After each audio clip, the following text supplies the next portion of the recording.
Come along with me today for a day in the life, starting off with my morning prayer routine.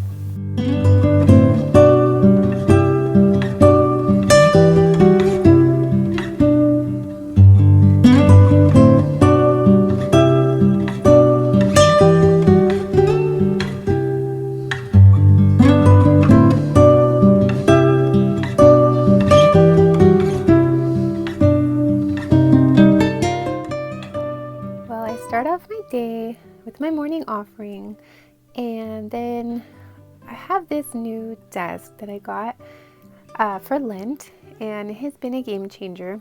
And it's so helpful that it faces out the window. And so I start off my morning with my spiritual reading and mental prayer. And for a long time I was doing my mental prayer first and then spiritual reading, but it works out great swapping them sometimes too. And so lately I've been doing the spiritual reading first, and I'll talk a little bit more in detail about what that routine is. It's been very consistent for at least the past year, maybe more. I can't it's kind of a blur. But every day I read a book called The Character Calendar, and I really like that. It's called Character Calendar because it's actually written more for like school-aged kids and to encourage them to grow in character. And they have a saint for every day, and it's really beautiful. They'll have like a quote from the Mass readings. They have a brief quote from the Imitation of Christ, and just some kind of like little slogan or ideal for the day to keep in mind. So I really think that's helpful. And then I move on, I read from the Benedictus, and if you're not familiar with that, I have a whole video showing inside what that includes. And next in my spiritual reading is Divine Intimacy, and this book is amazing. I've also talked a lot about it. Actually, I should do a review video of just Divine Intimacy, but it has been such a game changer for my mental prayer. It's because there's these, it comes with 2 meditations for each day, and then a prayer at the end. It's called the Colloquy, but it's written as if like we were saying it directly to God. And I feel like those colloquies have taught me so much of how to pray, of how to talk to God, to give me the words that like I felt in my heart, but didn't have the proper words. And a lot of these prayers are just quotes. They come from the saints, and so they're just so beautiful, well said, and inspiring. So again, I highly recommend it, and this has helped me so much in my mental prayer and in just my spiritual growth too. And so that's why lately I've been now doing my spiritual reading first, and then I'll move on to my mental prayer. And I always keep this spiral notebook handy because if anything comes to mind and I don't want to forget, or maybe it's distracting my prayers, then I can just write it down in the notebook and get it out of my mind. And then I can just continue with my mental prayer. And so, yeah, that's what I like to do. And I'll show you more about what else I put in this spiral notebook in a little bit. And I forgot to mention too, when I do my mental prayer, what I like to do is, instead of putting a timer, I've tried it that way, and I really didn't like the abrupt ringing that came when the timer ended. So what I like to do now is put a stopwatch. So I start it, and I say my prayers, and I go through this prayer that I've also mentioned in some of my other videos that help me to walk through all the steps of mental prayer, of like, the recollection, the contrition, adoration parts, all that. So I'll go through that, and usually when I'm done, it's past 15 minutes, but especially when I was first starting this out, sometimes it would just be like 5 minutes, 7 minutes, but then I'll just kind of like, I'll have my phone facing down, and then I'll flip it over when feel like I'm done with my prayers and just check. And I really strive to have a minimum of 15 minutes because I've just heard in so many spiritual talks that is the minimum that is recommended. And after doing this for some time now, 15 minutes is easy and usually can go much longer, especially if I wake up early, way before the kids. It is just like such a peaceful time. If I have slept in and it's later, and like the day I made this video, my son was already awake, so he came to give me company for some of it. So then I just keep it, right at the 15 minutes, and that's it.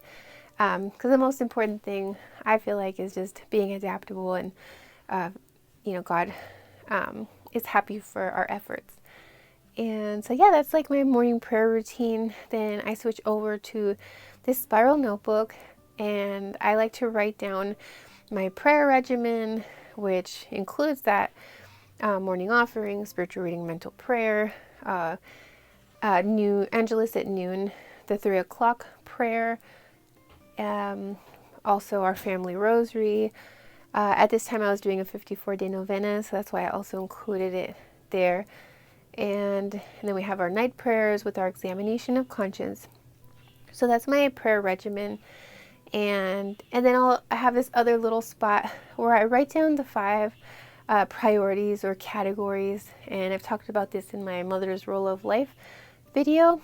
And instead of writing them down as the 5 P's, I'll just write down the initial of like God first. So I put G at the top, S for self-care, H for husband, K for kids, and D for duties. And I'll just put like these little bubbles, and then right next to it, just one priority that I can do to make sure that I don't neglect that category. Because I talked about it in my inverted priorities video, how usually it can get flipped, and then like the household stuff takes top priority just because that's kind of like the squeaky wheel that gets the oil, and then the kids, then our husband, then our self-care, and last God. And things just, can really decline fast when it's like that. And I've definitely been through that. So that's how I know. And so this is my strategy to kind of keep at the top of my mind. Am I setting my priorities in order and making sure I don't neglect any of them, because they're all important. And so that has been really helpful. And I still am trying to make sure to keep up and make every day do the spiritual reading and mental prayer. So for that priority for God, that's usually almost always what I make sure to put for that. And then for self-care, some examples would be that I do, like sometimes I keep forgetting to take my vitamins, and it does make a difference. So then I'll put that, or I'll put, I also try to exercise. And when I've been neglecting that, I'll make sure to put that as a priority for the day. And then for my husband, like either I'm saying like a special prayer for him, or maybe I wanted to, he mentioned he liked an outfit on me, so putting in that extra effort, just some way to make him feel special, feel loved, and show that he's a priority. And then for the kids, like when life is busy, we could start neglecting quality time with them, or maybe we had meant to do something special. So again, that's like that spot to keep it top of mind, so that days, weeks, months don't pass and then we don't think about it.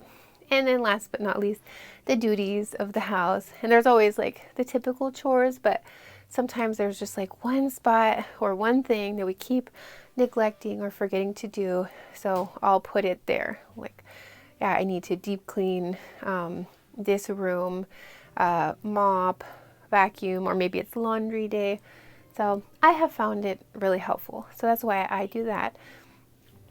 And then I'll sometimes write like a spot for groceries. And I'm going to show you right now that actually the night before is usually when I will order groceries from Walmart Plus. And what I mean by that is, well, we don't have a Costco where we live anymore. We moved, and we were used to going to Costco, but now we go to Sam's, and I'll usually stock up on a lot of our groceries on the weekend. But there's, in terms of meal planning, I either forget stuff, or there's just little things that I don't need such a big quantity. So then that's when Walmart Plus has come in handy for me. And I have found that it's best to order at night so that first thing in the morning it's delivered right at your door. It's also like everything was in stock. They didn't need to do any substitutions and better quality stuff. And so his worked out well to do that. And I also have like a little spot for my to-do list.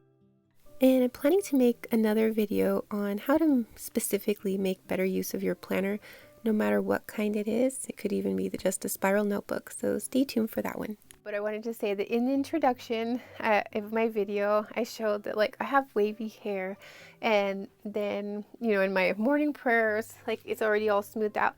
Well, that's because I like to do that the night before. So a lot of times I'll take my shower in the evening, wash my hair, and then smooth it out in the evening, just because then in the morning, like it's too loud with the little drying machine, and I really like to start my day off with prayer. So that's why I'll do my hair the night before, and then that's it. Then I move on to my day. And today, so we're going to go to Rosary Club, and you'll come along with me for that.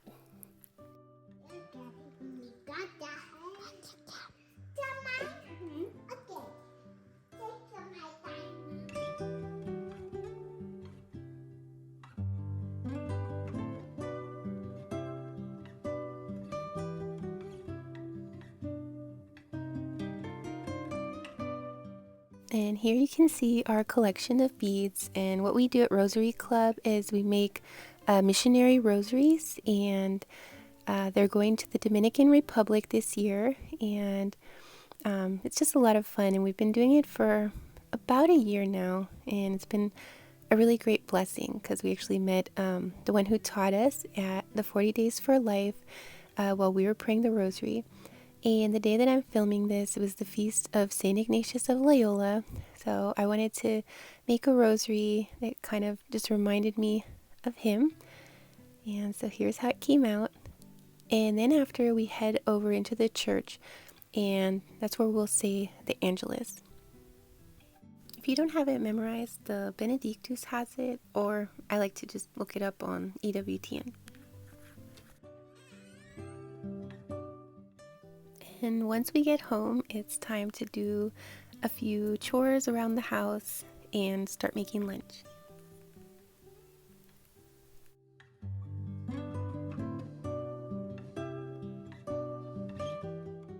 On days like this, I try to keep it really simple, something fast, so pizza and salad. And then during lunch, we listen to different spiritual talks, and that helps so much. It keeps everyone quiet, and we're learning at the same time. And so you can either listen to something informed, or there's podcasts with saint stories for kids. And our favorite is listening to the Saint of the Day on Sensus Fidelium. And we've just learned so much over the years listening to those. And then at 3 o'clock, we pray the 3 o'clock prayer for Divine Mercy Hour.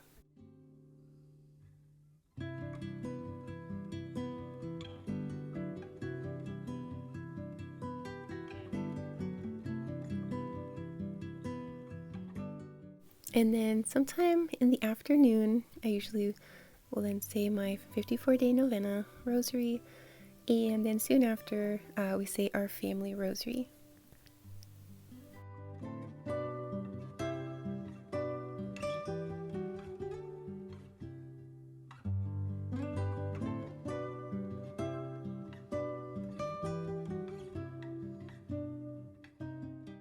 And before you know it, it's already the evening, and it's time to start our night routine. And for our night prayers, we use the My God and My All book. We say some compline prayers, and then we sing the traditional Marian antiphon. Thank you so much for sticking with me until the end. Now time to mention the giveaway. And so I'm giving away these 2 rosary books to celebrate the month of the Holy Rosary. I'm posting this in October. And so I'm giving away The Power of the Rosary and the 54-Day Novena book. So just put a rose emoji down in the comments and tell me what was your favorite part of this video. What did you find most helpful?